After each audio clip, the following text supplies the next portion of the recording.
Yoichi Isagi has just provided the winning assist in the match between Bastard München and FC Barca. With that, he demonstrated tangible results in his new environment. In other words, his achievement proved that there's light at the end of the tunnel. Yet, where his assist has at least one acknowledgement among most of his Blue Lock teammates, one single player stands up to reprimand Isagi. What's truly at stake here is a fundamental disagreement about how one should strive to become number one. Isagi stands for cold-hearted pragmatism and willingness to temporarily compromise on his beliefs if it will reap benefit in the long term, while Yukimiya refuses to lose sight of his ideals, no matter the consequences. That such an argument can even emerge suggests a clear progression of ideas since the Barca match, where the central concern of the former was how to adapt to an unfamiliar environment and shape its inner image. The Manshine match will now investigate the different paths you can take to reach the next level. And so, as the chapters pass by, each of the major Blue Lock characters articulates their vision of how to become the world's best. More than any other match in Blue Lock, Manshine revels in binary oppositions. Mind versus body, the real versus the ideal, passion versus logic, independence versus partnership, God versus mortal. And almost all of this, as we'll see, is brought out through the conflict between Isagi and Yukimiya that frames the entire match.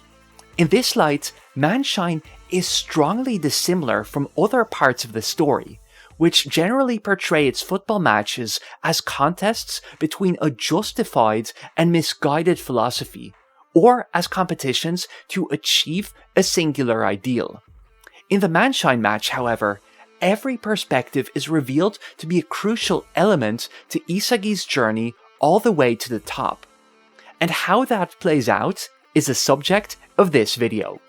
Hello, my name is Sean, and I've been itching to properly dissect the Manshine match for what seems to be ages now. The manga announces the uniquely polyphonic nature of Bastard München vs Manshine City through its programmatic conflicts, the dispute between Isagi and Yukimiya. And what's really interesting about this is that, despite the clear disagreement on fundamental aspects of their worldview, both are shown to reflect on their spat a chapter later. Yukimiya tacitly acknowledges that he reprimanded Isagi out of jealousy and that he must come to accept his limitations, while Isagi acknowledges that Yukimiya was correct in his assessment that he hadn't acted like a proper striker. In other words, at least from their perspective, each of them understands that they were both right and wrong in that specific moment. And through this presentation, we're introduced to the first and probably the most important opposition of the match, that between the real and the ideal. Now, I'll return to the Isagi-Yukimiya conflict later, but before that, let's move to the macro level. If this central juxtaposition between reality and ideals is embodied on a micro level by the dispute between Isagi and Yukimiya, it also encompasses the opposition between the two competing teams, Bastard München and Manshine City as a whole. To explain this, I have to circle back to Isagi's first meeting with Noel Noa, a scene that essentially serves as a framework to gauge Isagi's development in the NEL. Noa berates Isagi for being unable to verbalize how he's becoming the world's best striker, because in Noa's eyes, one's ideal has to be grounded in stone-cold logic. An ideal has no value so long as it's fueled by idle conjecture, according to the philosophy of the number one striker. So let's now turn to the views about ideals as articulated by Chris Prince, Manshine's coach, which deliberately enters into dialogue with Noah's earlier speech. Like Noa did with Isagi, Prince interrogates his proteges about the kinds of players they want to be. But in a very marked departure from Noa's approach, Prince says that he doesn't want to hear any logical assessments. Rather, he asks them about an ideal self that comes from the heart. Prince's approach to improvement is about nourishing an ideal that transcends reality, one that even stands in direct opposition to reality. Prince attained his status as the world's second best striker by positing the loftiest possible ideals and striving to approximate them as closely as possible through rigorous physical training regimens. So, to sum it up, the manga juxtaposes the philosophies of the two greatest strikers on the same axis that distinguishes Isagi from Yukimiya. Isagi accepts the reality of his current situation and uses impeccable logic to make the optimal decisions within a given set of constraints, while Yukimiya, just like Prince, refuses to compromise on his drive and ideals. So when Yukimiya sets out to prove the merits of his own path, as opposed to Isagi, the following chapters present Prince, the world's second best striker, as the living validation of Yukimiya's approach. And in that light, I don't think it's a coincidence that Prince and Yukimiya are paired up in the direct aftermath of the Manshine match. Prince naturally gravitates towards Bastard's winger because of all characters in Blue Lock, Yukimiya's approach is the closest to Prince's ideals. Yet, if I'm talking about Prince's teachings, there's one other aspect I can't ignore. Where Prince's speech about bending reality to his ideals sets him up as a contrast to Noa, his first speech sets up the Manshine match as a contest about self-improvement. This is the main focus during our first introduction to Manshine City, where Prince lays out that improvement is a bona fide minefield. Misguided efforts to attain greater power can easily bomb your entire career. These are the stakes that the Manshine match sets out, and were shown both throughout its run and in its aftermath that the means by which you choose to improve carry serious repercussions for your entire career. To preempt later parts of the match, the manga directly contrasts Nagi, who makes a decision that brings his long-term success in jeopardy and finds himself stagnating as the NEL progresses, to Isagi, who uncovers abilities that will lead him all the way to the top and transform him into the player who dominates the league. In fact, both Nagi and Isagi outright declare that improvement is their greatest concern for this match, as each articulate that they're currently under development. Unlike the latter half of the NEL, the winner of this match isn't determined by who scored the decisive goal, but rather by who unearthed their hidden potential and displayed the most visible improvement throughout the match. That's why Isagi is declared man of the match despite failing to score a single goal. So to expand on Prince's philosophy, his teachings lead him to posit an unattainable ideal, but to pursue this ideal through conscientious training routines. More specifically, Manshine's training revolves around physical improvement, a philosophy that found its culmination in Prince's own bodily perfection. The team's focus on physicality comes to the fore in the earliest stages of the match. What strikes Isagi in his first interaction with the new and improved Blue Lockers is how much stronger Reo has become in such a short time span. And at this point in the story, Manshine's focus on physical excellence offers a very meaningful point of comparison to Isagi's own progression in the NEL. I already touched on how there is significant overlap between Noa's and Prince's approaches to becoming the best, but among all of BM's competitors, Manshine's focus on physical stats is also the most overtly similar to the German team's selection criteria. After all, Noah's first assessment of his Blue Lockers also involves gauging and quantifying their physical abilities. And the reason why Isagi doesn't make the team at first is because he trails behind his peers in raw physique. This is also the perspective through which we view Isagi's current position in the lead-up to his second match. He admits to his own shortcomings as a striker, and this is illustrated just beforehand through a snapshot of Isagi on a treadmill. He's aiming to improve his score on what are essentially Manshine's terms, and even if he's making progress on this front, we see him exhausted, barely able to maintain his balance. So in short, by pitting him against the team that's most successful at boosting its players' physical capacities, the manga effectively exacerbates Isagi's greatest shortcomings. This is brought out even more through the first goal of the match. Of all the Blue Lock players, Chigiri is a priori the most natural fit for Manshine's philosophy. After all, he's always distinguished himself through his sheer overwhelming speed in place of other, more technical or mental approaches. And with his goal, Chigiri becomes the poster child of the Manshine program. He articulates an unattainable ideal and then underwent highly specialized physical training to bring it into reality. Chigiri's success immediately consolidates the merits of Manshine's philosophy, but more than that, it establishes two important points of contrast with Isagi. Firstly, that the Manshine approach offered Chigiri a concrete roadmap to becoming the world's best striker, whereas Isagi still can't envision himself surpassing Noah. And secondly, Chigiri's goal consolidates the prevailing view among both BM and Manshine that success is largely determined by one's physical abilities. With Chigiri boasting some of the best stats in all of Blue Lock, while Isagi is failing miserably in this regard. Given that the earliest stages of the Manshine match prop up the importance of physical abilities, it's interesting to see how it frames Isagi's two main rivals in BM.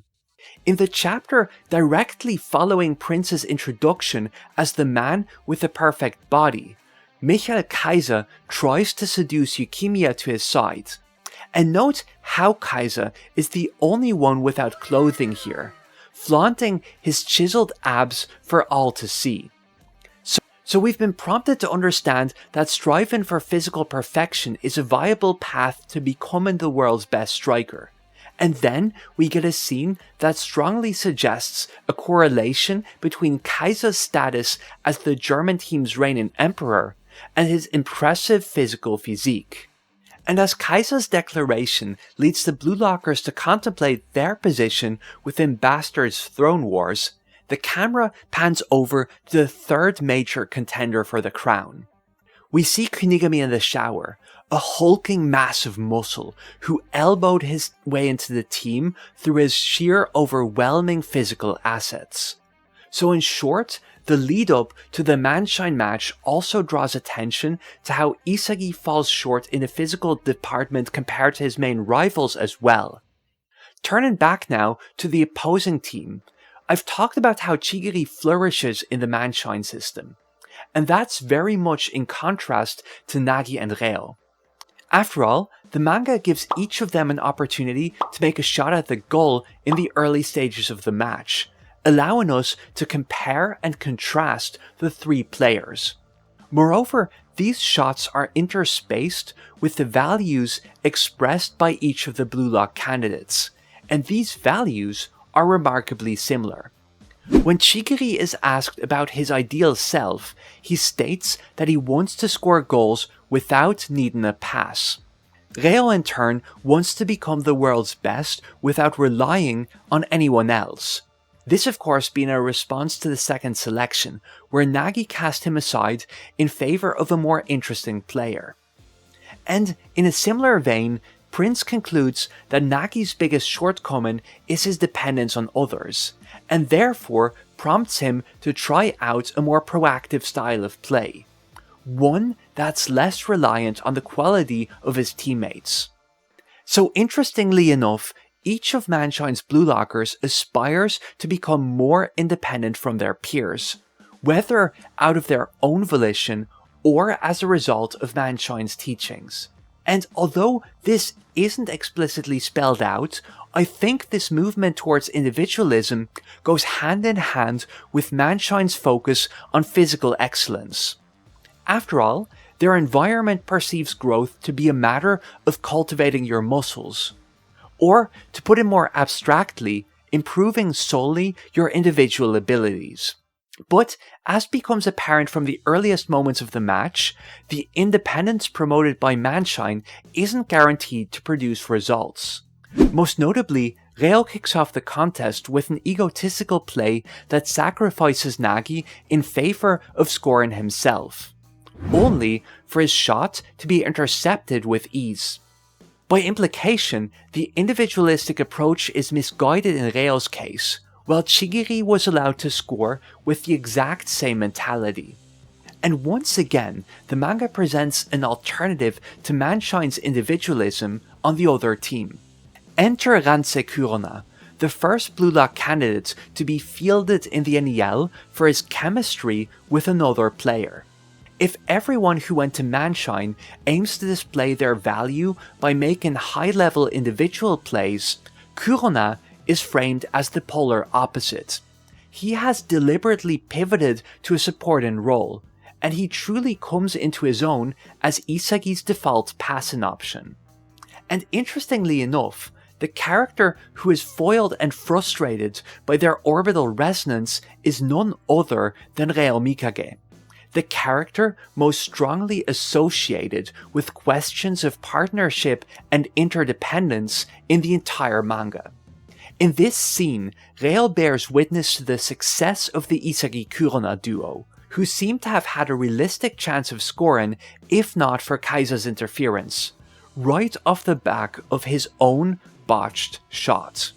So basically, Isagi and Kurona's cooperation confronts Reo with an alternative to his own individualistic approach.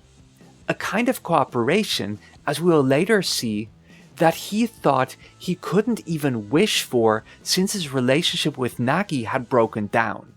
So with all of this as the groundwork, as the status quo of the match, it's now finally time to look at the extraordinary developments that these characters undergo throughout the match, and map out how they respond to the ideals that were set up in its early stages.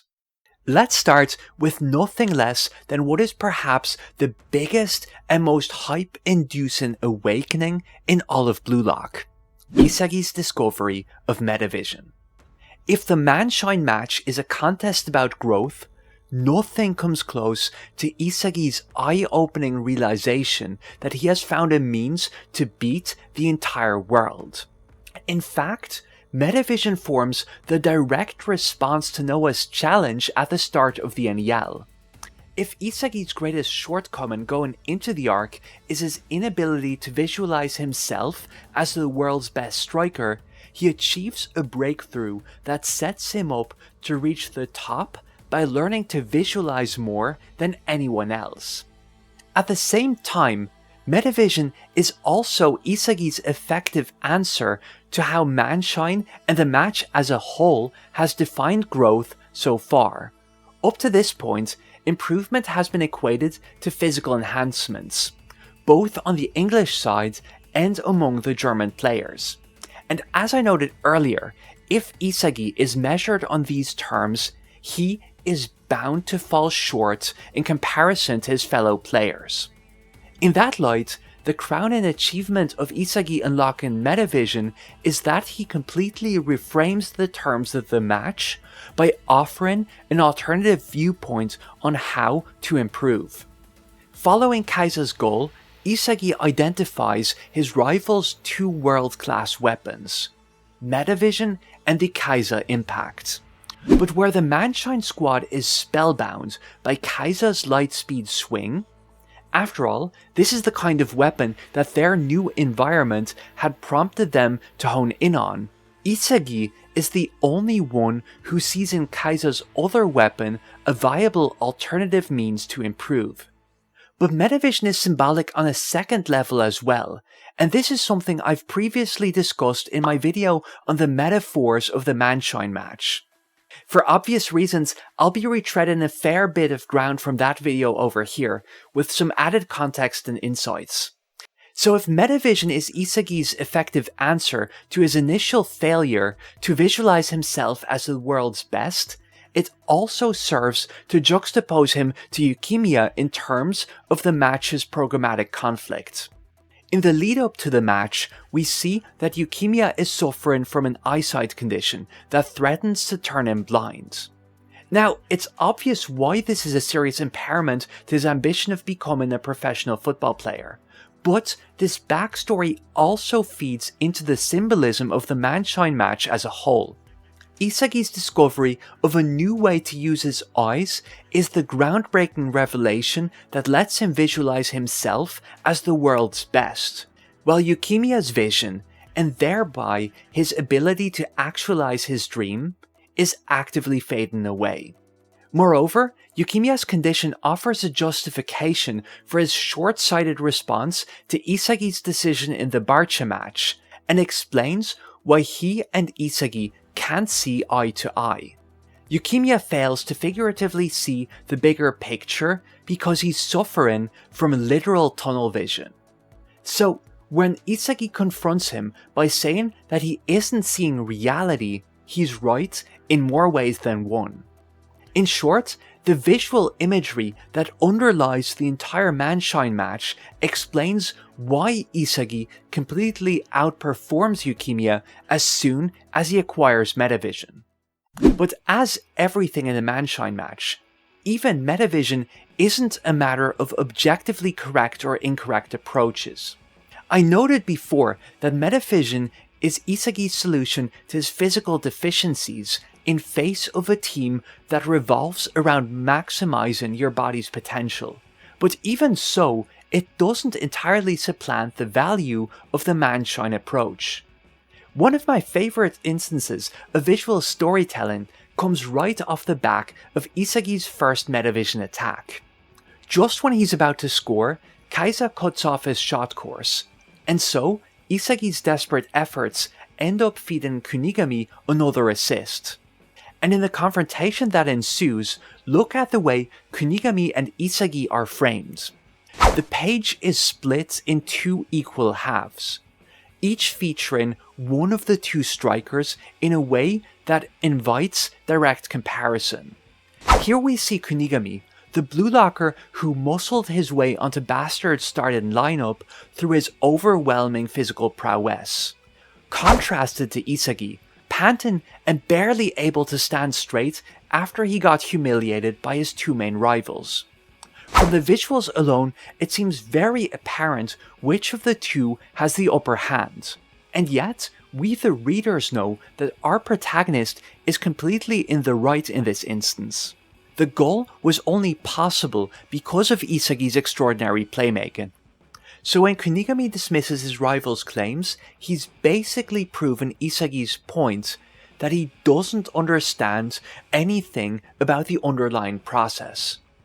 To put it differently, the direct comparison between the two serves to illustrate that each lacks what the other excels at, and neither will be able to score as long as he can only offer one half of a greater whole. This tension remains relevant up to the very end of the match. Despite gaining a clear upper hand with Metavision, Isagi's newfound abilities confront him more than ever with his physical shortcomings. Despite knowing where and how to attack, Isagi's body holds him back from making his ideal plays a reality. So paradoxically, the better he gets at using his mind, the more he understands the need to improve his physical abilities. This becomes even more apparent after the match wraps, when Isagi gets punished for his lopsided approach. He passes out from exhaustion because he was playing at a level that his body couldn't keep up with. The message of this scene is loud and clear. Mind versus body is a false dichotomy, as both need to be working in tandem if you want to play at the highest level. Now, Turning our attention to the other side, the big Metavision moment is immediately followed by another alternative approach that contrasts on multiple fronts with Isagi's awakening. So let's talk about Nagi for a moment and how his arc in this match intersects with that of Isagi. As I noted earlier, Manshine's Blue Lockers have all moved towards more individualistic playstyles with mixed success. I think the most telling moment comes from Nagi's realizing just how taxing he finds it to play like Isagi and Reo. He later admits that he doesn't enjoy this new playstyle at all, unlike back when he played together with Reo. This presents us with a striking contrast between Isagi's exhilaration when he plays on a higher dimension for the first time. By gaining greater understanding of the playing field, he's on an all-time football high. In short, the exact playstyle that stimulates Isagi to reach unforeseen heights becomes exhausting and demotivating for Nagi, which is a major concern for a character whose entire arc revolves around finding enjoyment and fulfillment during his time in Blue Lock. And what's interesting here is that Nagi's plays after teaming up with Reo in a way mirror those of Isagi once he started using Metavision. For Isagi, using his peripheral vision to the fullest feels like having access to an external mind that's observing the scenery from above. Nagi experiences similar sensations through his partnership with Reo. He too gains access to an external mind that feeds ideas into his brain and fills his head with visualizations. Only in this instance, his second mind is stored in the head flesh of another human being. So in a way, the manga shows us how Nagi found a means to achieve the exact same outcome as Isagi got with his Metavision, only this time through cooperation with a teammate rather than by individual playmaking. And while this is presented as a less potent long-term solution, it is worth pointing out that Nagi was able to outwit both Isagi and Kaiser to score a once-in-a-lifetime goal. While Isagi's attack had been intercepted and transformed into an assist. Nagi unequivocally demonstrates that the effects of Isagi's godlike vision can be replicated through the help of another person, whereas Isagi lacked Nagi's abilities to overcome the final hurdle. I mentioned earlier how Isagi's partnership with Kurona confronts Reo with the shortcomings of his individualistic approach. The brilliant twist, therefore, is that these ideas are brought to their logical conclusion by the exact character who refused to depend on others at the start of the match. In a team sport like football, two players perfectly attuned to each other can naturally reach greater heights than anyone could achieve on their own. But there's a further layer to why the manga presents Nagi as a responsive source to Isagi's Metavision. And this is because Isagi and Nagi are the two characters that have been built up as godlike figures from an early stage. To make sense of this, we have to first turn to the scene that strongly anticipates Metavision. After Isagi scores his first goal in the Blue Lock program, Chigiri unpacks the mechanisms behind his success. Isagi is unlike other players, whose field of vision narrows as they handle the ball, in that he has moments where he views the field in its entirety, as if he's a god looking down from the heavens. And while Isagi is doing this unconsciously in the first selection, Chigiri correctly assesses that his eyes and brain would become unrivaled weapons if he learns to use them actively. This is pitch-perfect foreshadowing for what happens in the Manshine match. Here, Isagi finally discovers the mechanism to turn his eyes and brain into the type of godlike weapon that Chigiri predicted they'd become. In fact, Isagi describes this newfound sensation in the exact terms that Chigiri used almost 200 chapters prior, and the introduction of Metavision makes visual reference to this scene from the first selection to boot. We are clearly meant to understand that Isagi has finally actualized Chigiri's assessment from way back. But even beyond that, Isagi consistently likens his newfound Metavision to a godlike perspective. He realizes that if he can manage to process all the information from his peripheral vision, he could become an actual god. And in the following chapter, he treats himself as just another pawn in the hands of an almighty god. In short, Isagi can lay claim to divinity because his transcendent grasp of the playing field makes it seem like he's been moved by God himself. Yet, at the same time, the manga also built up Nagi as a god, for the exact opposite reasons. Nagi isn't a god because he can plan out elaborate set pieces, but because he can do the impossible on a moment-to-moment basis. When Nagi gets into his rhythm, he breathes life into inanimate objects, like an omnipotent creator god. Yet, on the flip side, Nagi is also consistently presented as an avatar of death, and never more so than in a Manshine match.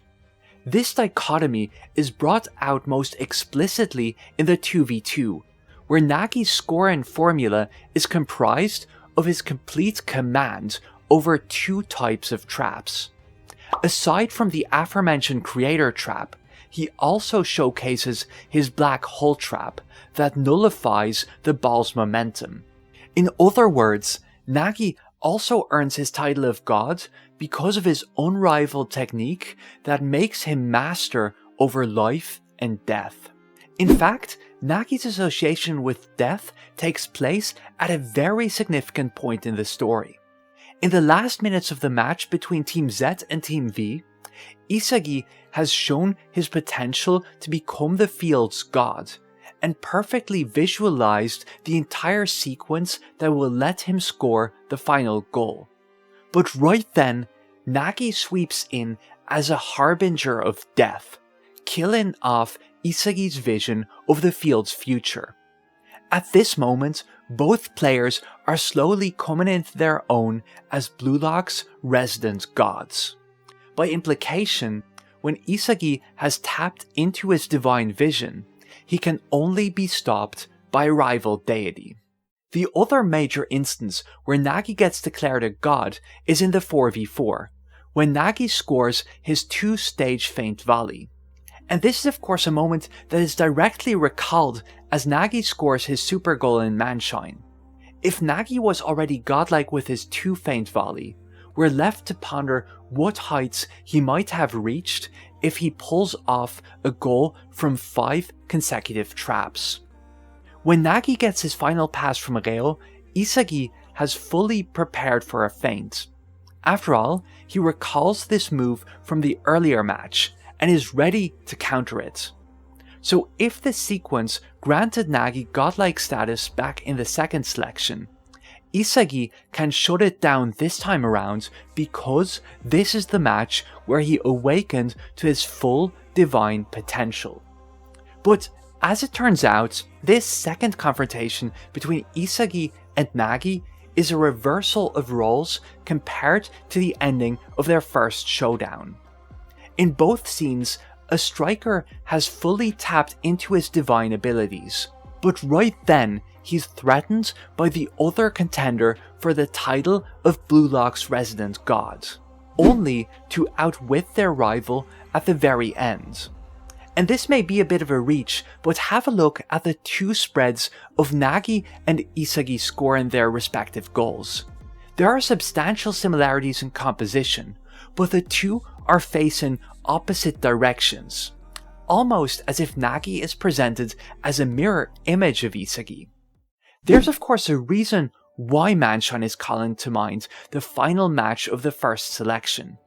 Isagi's goal was the moment that changed Nagi's entire worldview. Here, Nagi for the first time experiences the sensation that comes about from losing after giving everything you've got. And since that moment, Nagi has been chasing after a remedy for his frustration. This is the character arc that finally comes to a head in the Manshine match, where Nagi is granted the opportunity to have his rematch with Isagi. From learning about the excruciating frustration of defeat, to experiencing the pure bliss of realizing his long-standing desire to surpass Isagi. Also, just to plug it, I discussed much of this at greater length in a recent-ish video about Nagi's search for connections, where I have a lot more to say about the justifications for Nagi and Rael pairing up. The intricacies of that moment are a bit tangential to my analysis of the Manshine match, so if you want to see my thoughts on that, go check out the other video later. Anyways, I'm getting somewhat off topic here, so let me bring all of this back to the overarching concerns of the Manshine match. I've talked about Manshine as a match uniquely interested in dichotomies, in presenting two opposed concepts that are both shown to have merit. And so, this plays out on the highest level by finally pitting two rival conceptions of divinity against each other. Isagi's model of a god, whose omniscient perspective transcends the boundaries of time and space, versus Nagi's model of a god, whose movements surpass the limits of the human body and represent complete mastery over life and death. Now, if we're to understand that Nagi, at least for this moment, has surpassed Isagi as a godhood, this also holds implication for a second, closely related juxtaposition, that between gods and mortals. This contrast is interwoven into the opposition between Isagi, the player whose vision expanded beyond his wildest beliefs, and Yukimiya, whose sight is gradually fading away altogether. So, as a natural extension of these ideas, if Isagi's claim to divinity rests on a seemingly inhuman grasp of the playing field, it serves to reason that Yukimiya would be fully aligned with the mortal realm. This is why we get a second flashback right when Yukimiya makes his most brazen play of the match. Yukimiya tells his doctor that he's come to accept his visual impairments because he believes that God never gives you trials you can't overcome. And so he's convinced that he has it in him to bring his dreams into reality despite his condition. In short, Yukimiya is the one who is first and foremost positioning himself as a mortal recipient of divine favors. But as Jinpachi Ego confirms, Yukimiya made an embarrassingly short-sighted play, one that completely ignored the reality around him. So basically, Yukimiya's attack consolidates his mortal status because he lacks the vision to take rational action. I've used the term rational very deliberately here, because Yukimiya's failed shot serves as another point of contrast with Isagi. When Yukimiya unveils his gyro shot, he's all but guaranteed a goal, up until Chris Prince appears out of nowhere and foils his efforts. And that's especially interesting in light of what happened right before. Prince's own shot was blocked by Isagi. This is low-key one of the most important scenes for Isagi in the entire NEL, as it demarcates the moment he has truly come into his own within the German team's philosophy. After all, Prince's shot was explicitly devised as a measure to surpass Noa, as it displays not a single trace of rationality. And yet, Isagi was able to stop it by gambling on his most rational instincts. He completely ignored the ball's trajectory and instead chose to cover the most dangerous area. Also, take a look at this panel of Isagi in the aftermath of stopping Prince. If I'm not mistaken, this is the only time in the manga where Isagi's breath has been depicted as his signature puzzle pieces. The implication as I see it is that Isagi is now living and breathing Bastard München's philosophy. That playing rational football is now as natural to Isagi as the air he breathes. Thereby also building on Ego's simile after the Barca match, of adapting to a new environment being like a fish that threatens to suffocate in unfamiliar waters. But Isagi stopping Prince's shot is also the scene that prompted onlookers to comment that he seemed to be moved by God. And all this establishes a connection between rationality, vision, and divinity. So in short, if these are the qualities that allowed Isagi to surpass the world's number 2, the subsequent scene of Prince blocking Yukimiya in return highlights how Yukimiya lacks each and every one of them. This is the second time where Isagi and Yukimiya find themselves on opposite ends of the spectrum between the real and the ideal. But now, Isagi is shown to have the clear upper hand. So, after all the build-up for the contrast between Isagi the god and Yukimiya the mortal, we're shown its full significance in the scene where Bastard's resident godhead casts his main rival of the match into the bowels of hell. As Isagi charges towards the goal, he's seemingly intercepted by Yukimiya, who kept his eyes on Isagi this entire time. But that's essentially Yukimiya's undoing. The player who suffers from an eye condition tried to challenge Isagi in a contest of vision. And so, he discovers that Isagi had anticipated his obsession all along. This is the moment where Yukimiya finally sees Isagi for what he is, a god or a demon. And so, the entity that he believed would bring salvation to his dream has instead ruthlessly plunged him into oblivion. Or is that the case? I've covered the issue so far as if Isagi's divine status is a given, but that isn't entirely true. In fact, there's significant tension to Isagi's characterization in the match between god and mortal. That's already somewhat hinted at during his first stint with Metavision, a scene that challenges his very sense of self.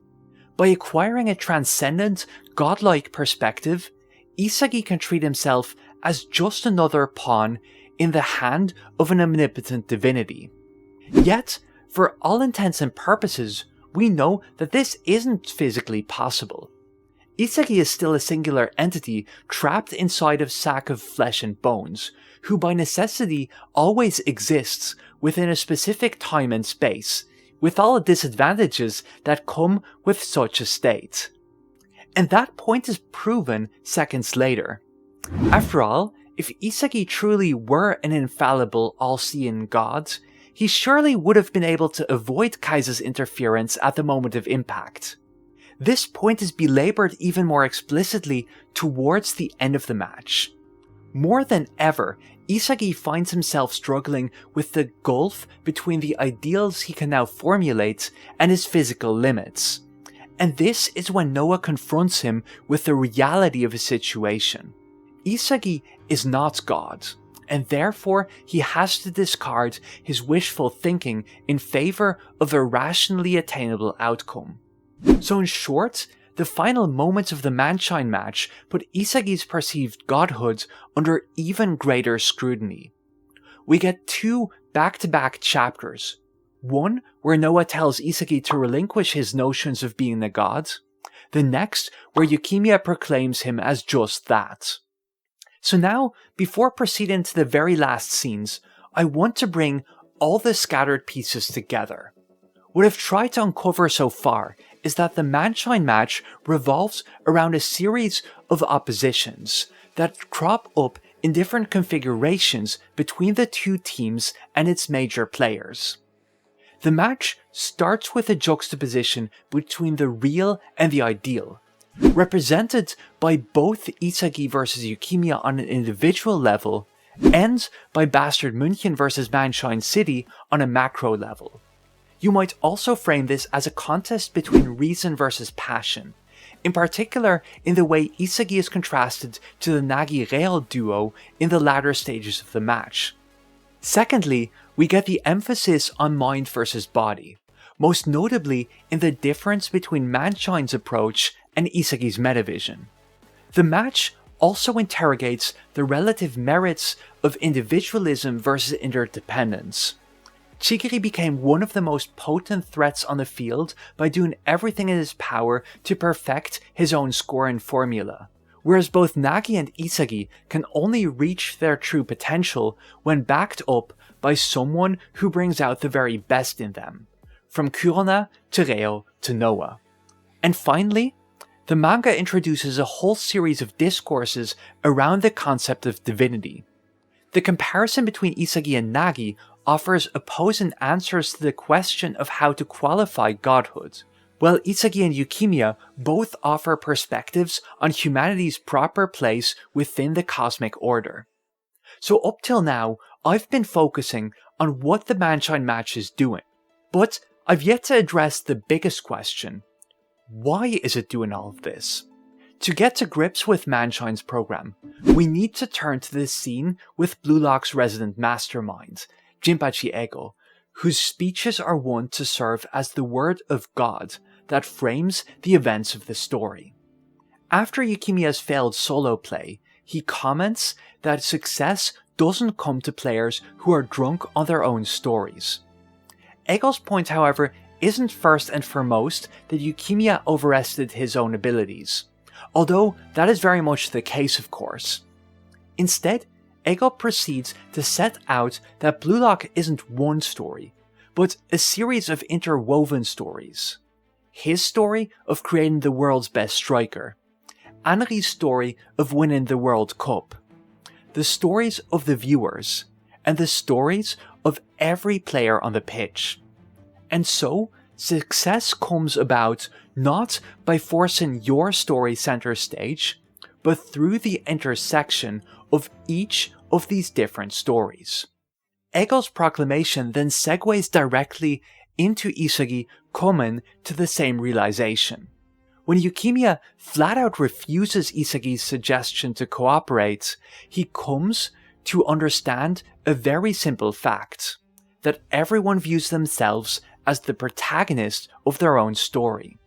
And so, the reason why he couldn't see eye to eye with Yukimiya is because he tried to subordinate Yukimiya to advance his own narrative.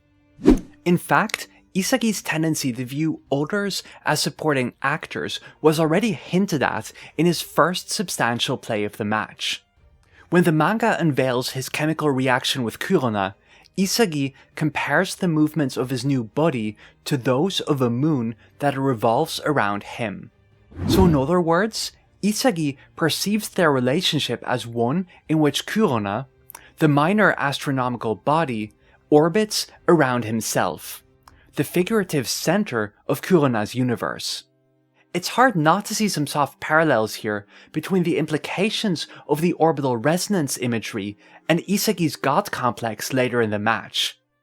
But as it turns out, this stellar imagery anticipates the most pivotal moment of the entire Manshine match: the spread of Isagi realizing that the world is swirling with limitless stories and protagonists. And look at the three celestial bodies it depicts: Isagi and the other Blue Lockers on top of the earth, with the sun and moon in the background. So by implication, this is the insight that shatters Isagi's geocentric perspective.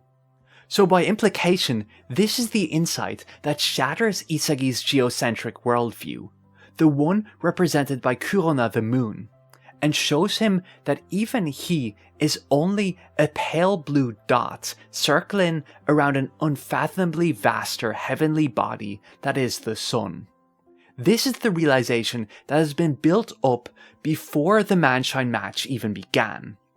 All the focus on contrasting yet equally valid approaches and worldviews underpins the most important message of the match: that there is not inherently one story with a single protagonist, but rather an endless expanse of perspectives that hold merit within the confines of a particular story. This is also why Nagi and Reo were the ones who orchestrated both the penultimate goal of the match and Manshine's last major attempt to score.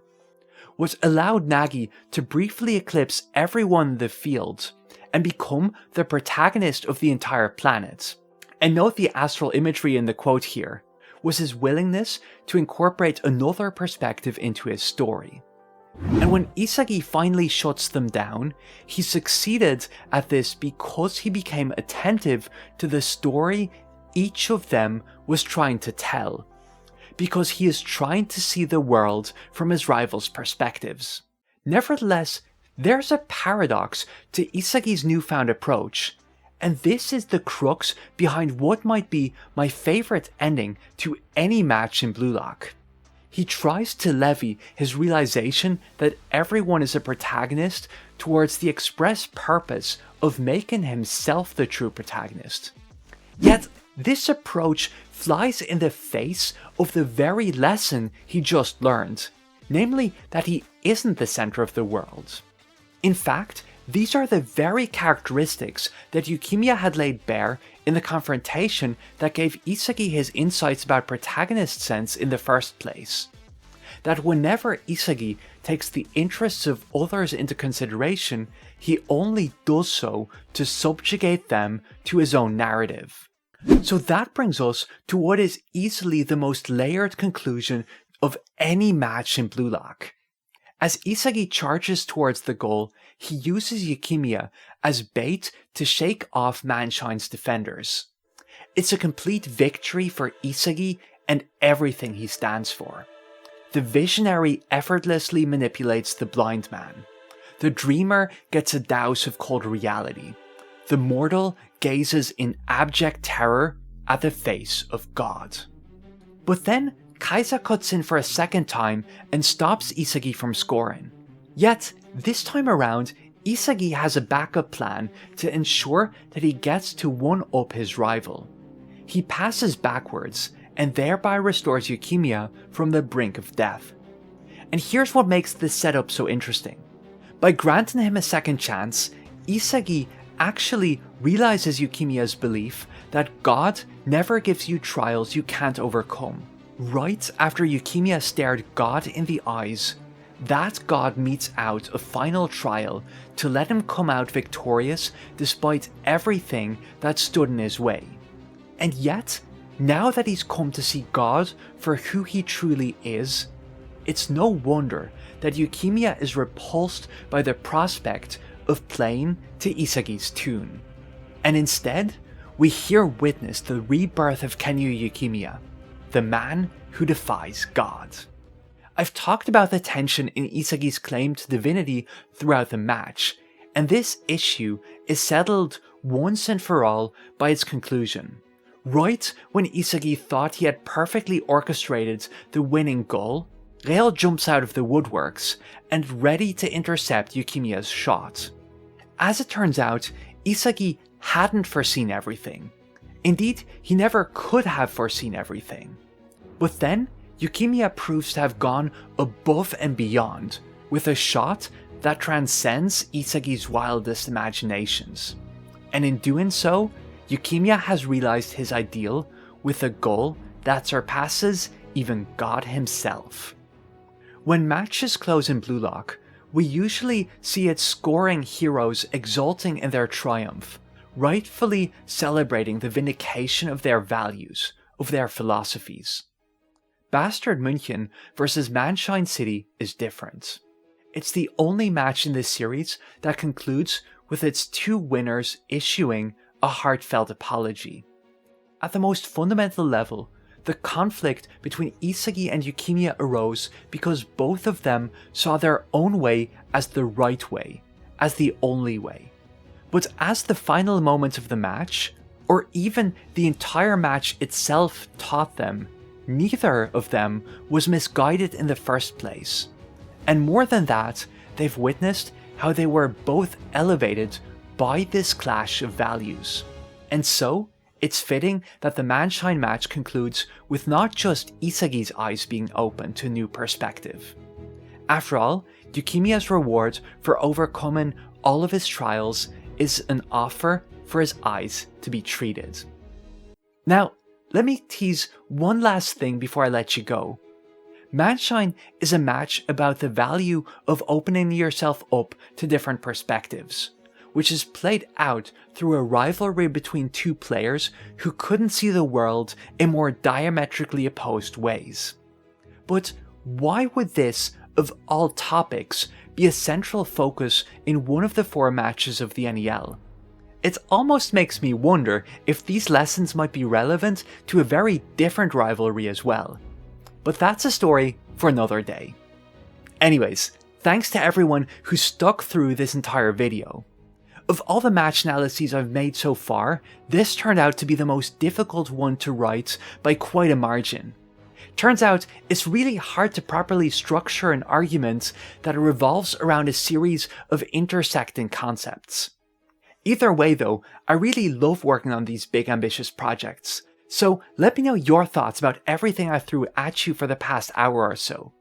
And if you enjoyed this, you might consider subscribing for more in-depth Blue Lock analysis every other week.